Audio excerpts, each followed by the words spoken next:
CM KCR బాటలో YS Jagan. ఈ మాట ఎందుకు అన్నానంటే మనందరికీ తెలుసు కదా!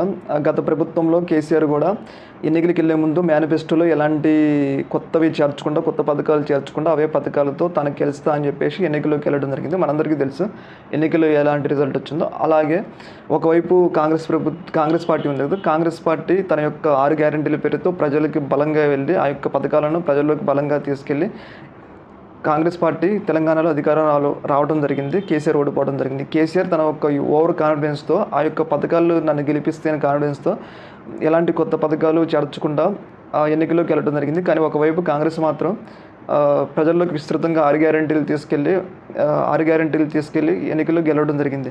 సీఎం జగన్మోహన్ రెడ్డి కూడా ఇప్పుడు కేసీఆర్ బాటలో నడుస్తున్నాడా అనే విషయానికైతే వాదనకైతే కొన్ని బలాలు చేకూర్చున్నాయి. ఎందుకంటే సీఎం జగన్మోహన్ రెడ్డి కూడా ఓవర్ కాన్ఫిడెన్స్‌తో కేసీఆర్ లాగా కొత్త పథకాలు ప్రవేశపెట్టకుండా, పింఛన్లు కూడా ఏమాత్రం పెంచకుండా మళ్ళీ అదే రీతిలో ఎన్నికలకి వెళ్తే తెలంగాణలో ఎన్నికల్లో జరిగిన తప్పిదాలు రిపీట్లే సీఎం జగన్మోహన్ రెడ్డికి కూడా తగులుతాయి అనే వాదనకైతే కొన్ని బలాలు వినిపిస్తున్నాయి. ఎందుకు అంటే మనందరికీ తెలుసు, ఒకవేళ కనుక టీడీపీ మేనిఫెస్టోకి ప్రజలు ఆకర్షితులై ఒకవేళ సీఎం జగన్మోహన్ రెడ్డి మేనిఫెస్టో పట్ల ప్రజలు ఆకర్షితులు కాకపోతే అప్పుడు టీడీపీకి ప్లస్ అయ్యే ప్రమాదం ఉంది. ఎందుకంటే అటు కొన్ని పవన్ కళ్యాణ్ కూటమి, బీజేపీ ఇదంతా ఒక వేవ్ లాగా మళ్ళీ ఒకవైపు టీడీపీ వైపు వెళ్తే అప్పుడు సీఎం జగన్మోహన్ రెడ్డికి మైనస్ కావడానికి ఛాన్స్ ఉందని చెప్పేసి కొందరు విశ్లేషకులు అయితే కొంచెం అభిప్రాయపడుతున్నారు. ఏదేమైనా కానీ సీఎం జగన్మోహన్ రెడ్డి కేసీఆర్ బాటలో నడిచి టీడీపీకి ఒక వరంలాగా కేసీఆర్ బాటలో నడుస్తూ టీడీపీకి ఒక వరం లాంటి అవకాశాన్ని ఇచ్చాడని చెప్పేసి కొందరు విశ్లేషకులు భావిస్తున్నారు.